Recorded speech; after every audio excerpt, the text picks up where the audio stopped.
You always got to wait when you're doing these things for the "you are live" to come up, because you don't know if you're already live or not. Welcome to another episode of It's Time to Lead Different. Your usual handsome face, Colin Daly, is not here today. You now have Gavin Keeley and myself. Colin has been holding the fort and running these live streams, podcasts for a while now, and I've jumped in wherever possible. But Colin is not available today, and so we've roped in Gavin Keeley, the Circle leader from Australia and New Zealand, for Circle Leadership to join us today. And we are going to have a really robust conversation. When I haven't had the privilege of hearing your wisdom espoused, Gavin, so this should be very exciting. And one of the things we wanted to talk about today is mission. I watched the most recent Mission Impossible, and I thought it was fantastic. I loved it, right? The whole epic adventure. But the concept of mission, it's a fascinating one that's out there. And I don't know what you're a seasoned veteran, Gavin. So, have you seen a lot of mission statements out there? And what have you seen? Yeah, no, Dave. I've really struggled with this one over the years, and the comedic duo of Wankonomics have actually played on this quite exceptionally, because I think there is just general confusion in the business world around what's the vision, what's the mission. As you know, I had a massive revelation when I first met you around what the hell is purpose, and I couldn't recall in my entire career ever working for a company that had a purpose. And then armed now with this knowledge of what a purpose, vision, and a mission is, and how they all fit together in the Circle way, I'm now looking around and I'm just going, that's not a mission statement.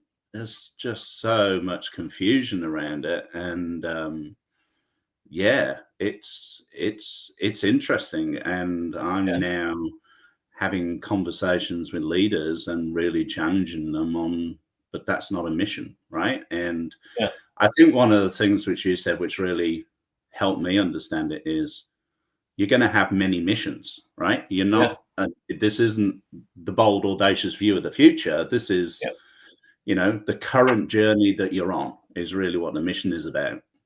Yeah.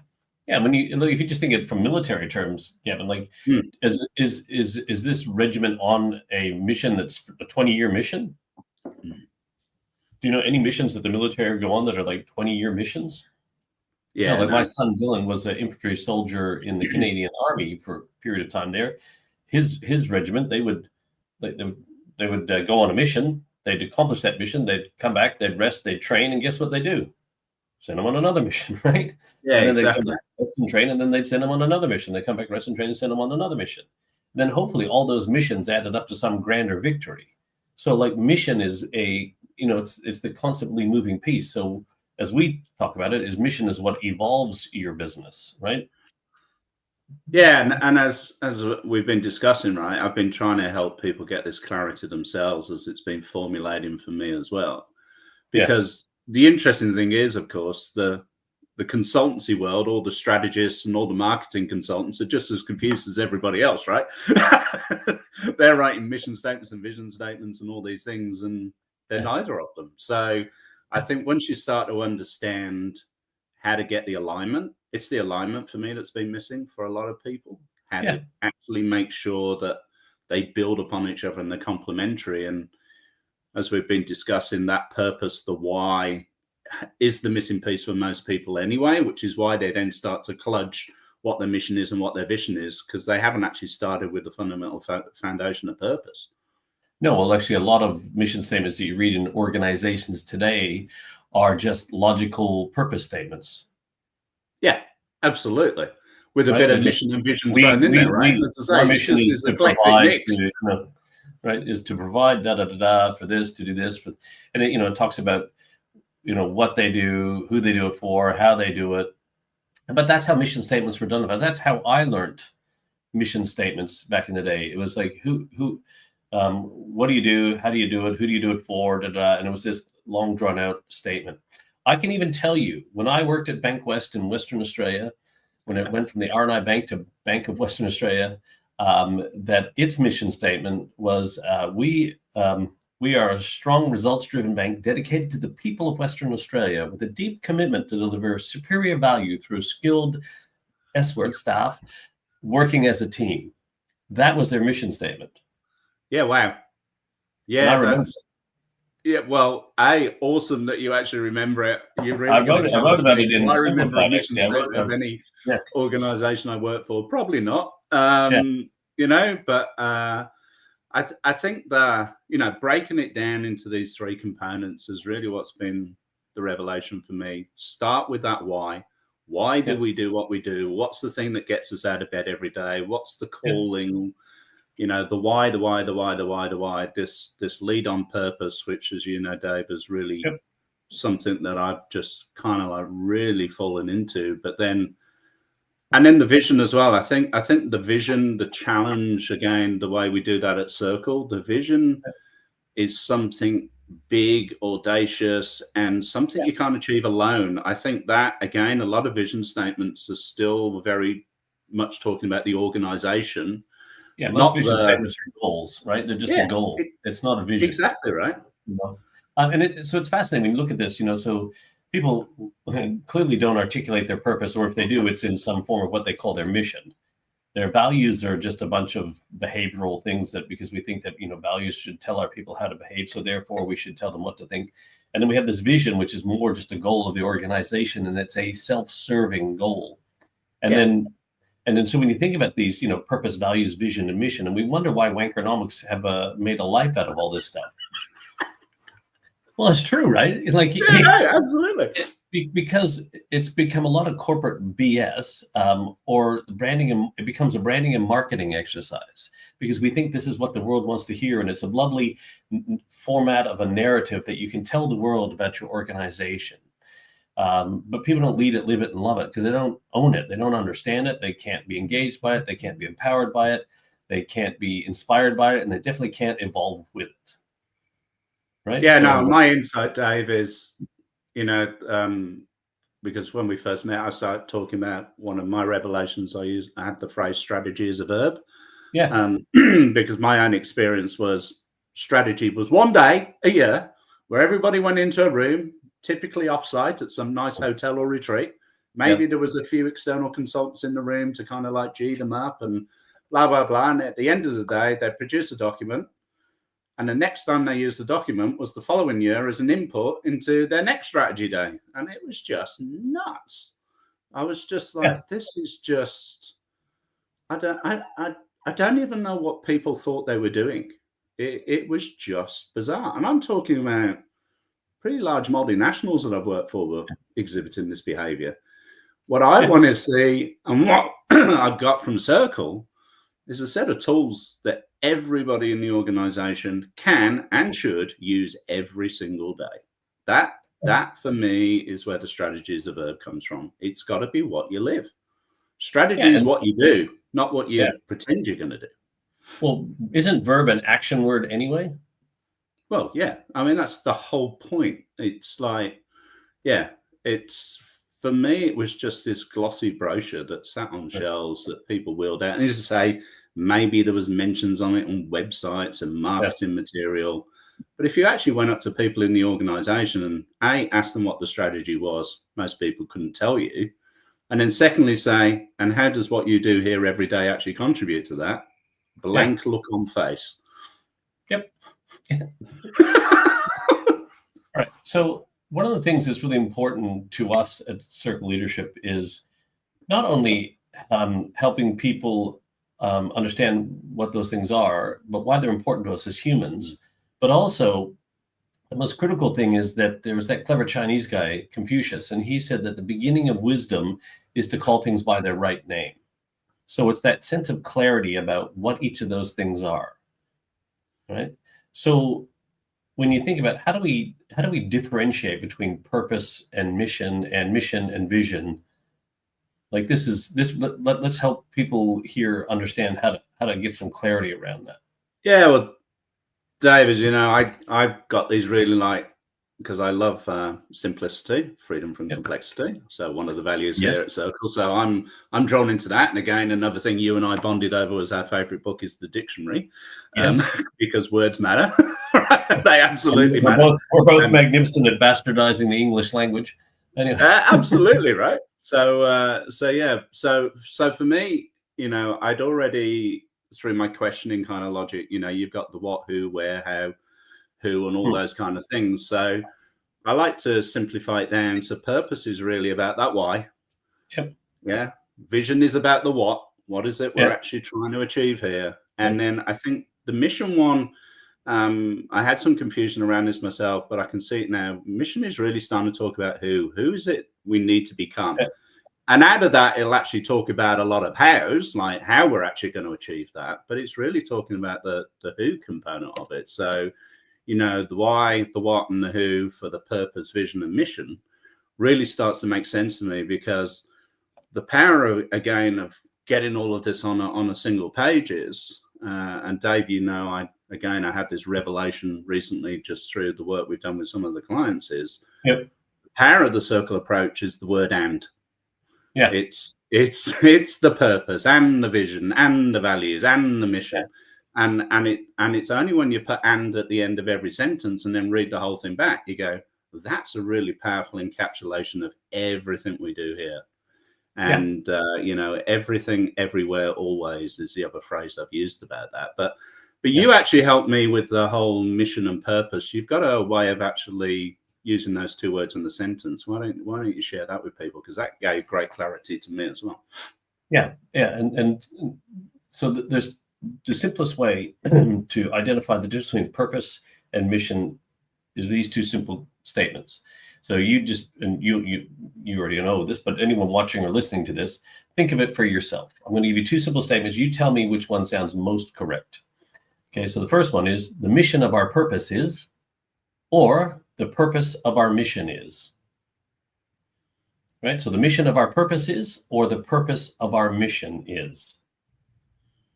And so when you hear those, most people will default to the latter, which is the purpose of our mission, which is right, because purpose is why we have a mission. The mission isn't the why. So if your mission statement starts to talk about why you do what you do, it's probably alluding towards your purpose, not your mission. So the simple way to differentiate between purpose and mission, purpose is why we have a mission. The mission isn't the why. Mission, then, if we look at this, and to your point earlier about let me back up to that. So that's how we differentiate the difference between purpose and mission. Now, there's confusion sometimes between mission and vision. And as I said before, is when the regiment goes on its mission and comes back and then goes on, and there's this sequence of all these missions that add up to some grander victory. Well, the vision is that grander victory. It's the impact that we want to have on the world, right? And so that's really important to understand. So mission isn't vision. Mission isn't purpose. Purpose is why. Vision is the world that we want to create. That, where are we going in terms of, we want to create a world that it's kind of what I call the legacy piece, right? It's that impact. And then then the mission is basically, then who do we need to become in order to start bringing that world into reality? Now, most people understand values, Gavin, as you've seen, but how they understand what they are, but how to use them properly, they don't, right? They understand. Yeah, no, absolutely. The pretty pictures on the wall, or HR's weapon to retrench someone, right? So that's how they normally use. We need to use them against you. Yeah, absolutely. So like you have a phenomenal history as a IT architect and in technology, and we create a tech stack in our organization, right? So we create this tech stack, of course, and it's this, and that tech stack is stacked the way it is. Like you have these full stack, half stack developers and all this, but we have the stack designed so that everything works in sequence. Yeah. Right. We don't want a tech stack where things don't work in sequence, right? So no different to your organization, your culture, and dare I say almost strategy stack are fundamentally this. So if everybody knows purpose, why we come to work every single day beyond a paycheck, and then our values is they understand how to think around here, not telling people what to think around here. So I come to work for this reason. I'm empowered. So I'm engaged by the work I do. Then I'm empowered to think through the lens of these values to become this organization in terms of this mission to evolve into this, so that we can start to bring this world into reality. Right? So we can go, hey, I'm now engaged in the work I do. I'm empowered to make these decisions and think for myself in this organization. I'm helping build this amazing boat that will sail out to this yearning for this vast and endless sea, this picture of the world that's inspiring to all of us. So all of a sudden, we now have a sequence that will engage people, it will empower them, it will evolve them, and inspire them. Now, we also work them in different orders to create them, but when you have them finalized and mapped out, that's then what you now have for your organization. And everyone knows why they come to work. They understand what purpose is. Everyone knows how to think around here. They know what values are. They understand what vision is and the picture that we want to create of this world. And they understand who we need to become in order to start to bring that into reality. And that's just the first evolution. Then there's another mission and another mission. And as we get closer to that grand victory, which is the vision that we want for this world. And that's Dave, I think the other thing I love about that is how we test it through the mattering process as well. Like, how does this matter to the organization? How does it matter to the job you do? And how does it matter to you as an individual? And basically, if it doesn't, exits are located here, here, and here, right? Because this is how we actually get that alignment. It isn't by chasing a $10 million revenue goal. That's not where alignment comes from. Do you ever remember jumping out of bed in the morning, Gavin, and go, can't wait to make the boss rich today? I'm so well, that was Dave. That was okay when I was the boss, but yeah. But I don't know any human being who jumps out of bed and goes, I can't wait to be an expendable commodity today. I can't wait to be a means to an end to this company today. I want to be a cog in the machine today. Well, yeah. I mean, the other thing you and I have been playing with, right, is this. Thank God it's Monday, right? So. I mean, this is the whole let's evolve the world of work, right? There's too many people miserable for too long in the workplace, right? And, wouldn't it be absolutely amazing if we could evolve the world of work so that people love what they do, Yeah.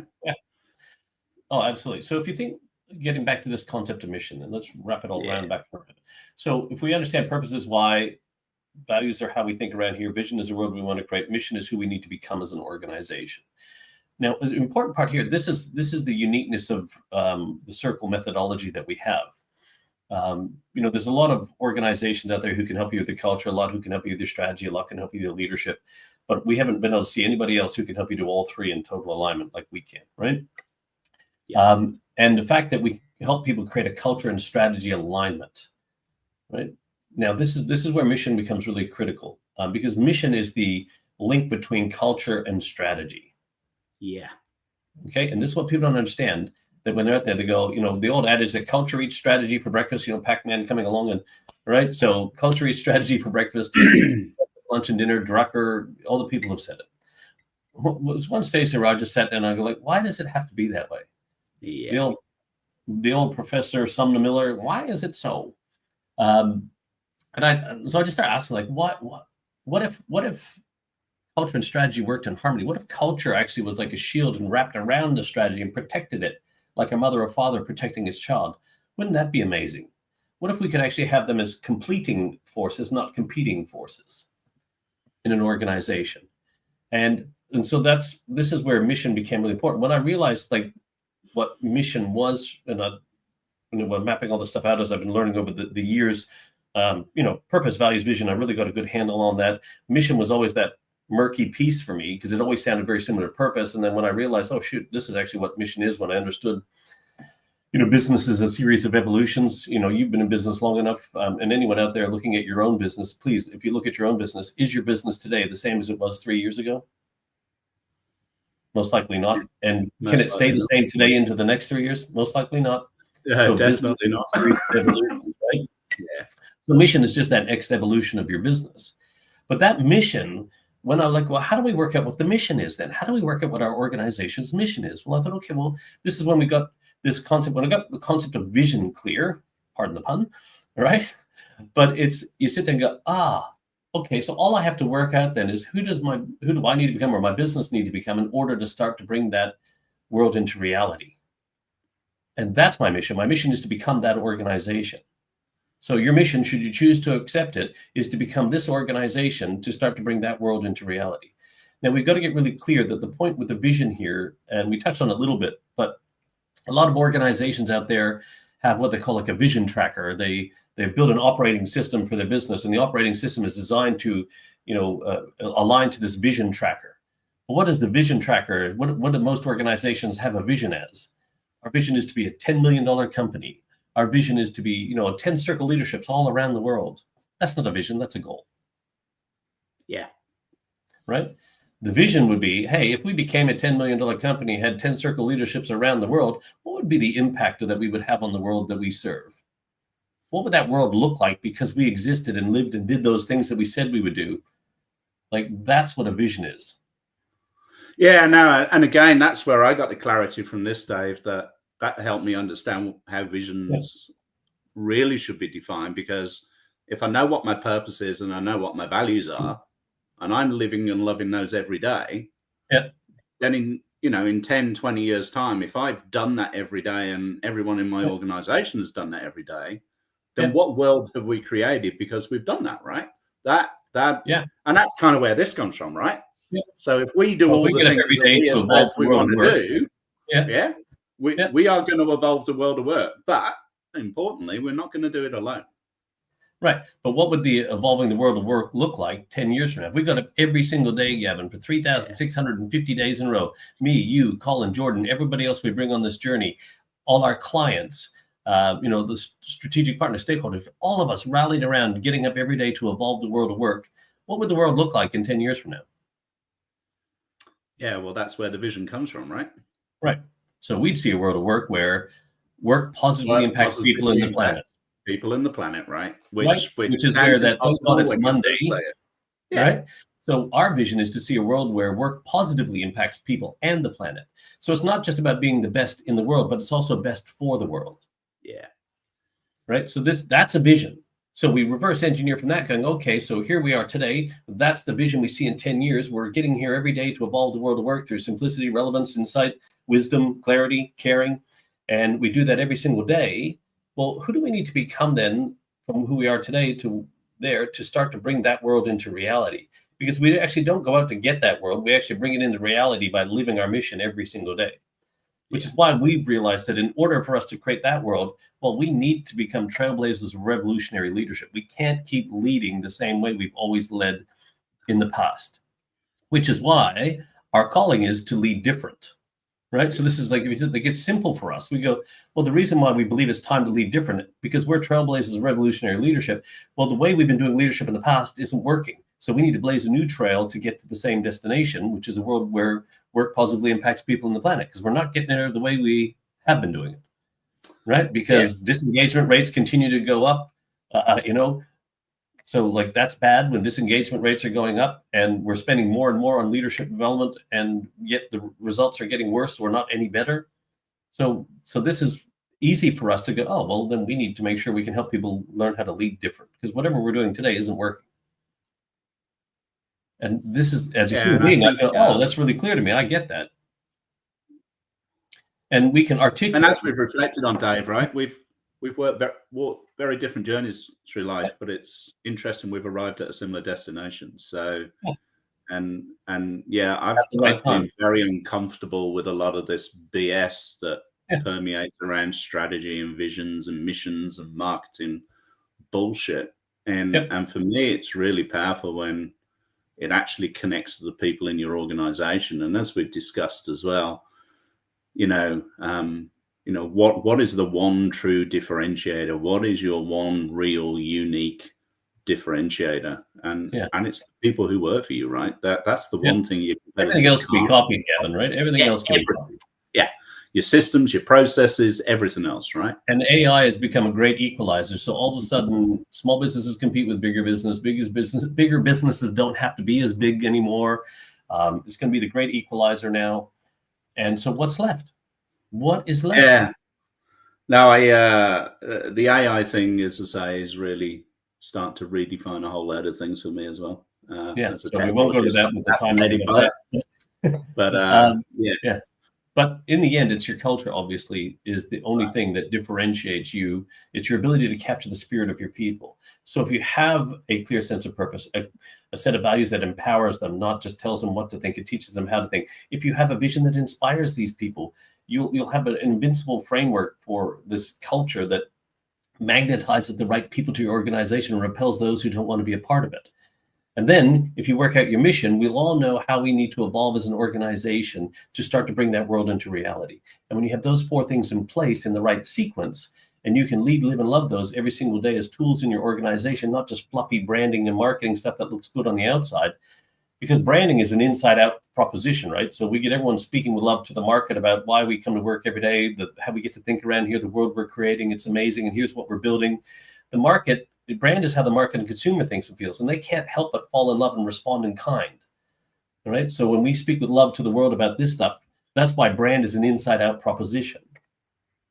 Right? Yeah, and that's absolutely. Why it's important. So if you get a branding company who tries to create all the stuff and shove it into your business, and you're wondering why it's not being lived and loved, well, it's because it didn't come from the inside out.